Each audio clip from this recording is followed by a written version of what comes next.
সবার কাছে এক রকম। আমি যদি আপনাকে না দিই তাহলে আমি আর আপনার মধ্যে তফাৎ কি?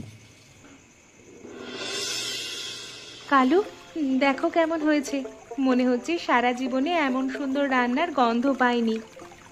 পুলি, বাচ্চাদের আগে দাও, তারপর বাকিরা খাবে। আমি তুমি সবার শেষে।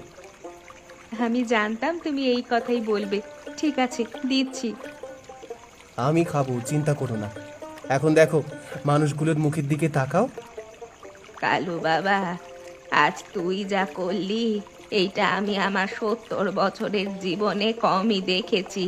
তুই যেভাবে সবাইকে একসঙ্গে খাওয়ালি, ধনী গরিব ভেদাভেদ ভুলিয়ে দিলি, এইটা তো কোনো সাধারণ কাজ নয়।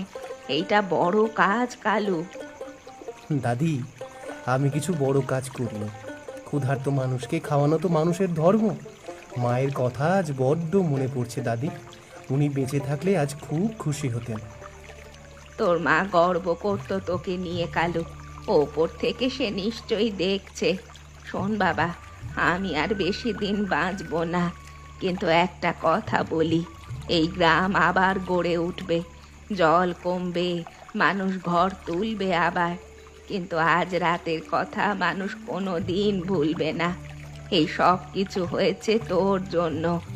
আমি তোকে আশীর্বাদ করছি। দাদি, এত বড় কথা বলবেন না।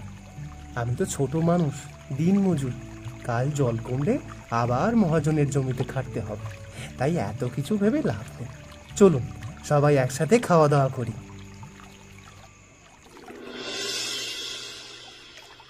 কালু, জল কমেছে।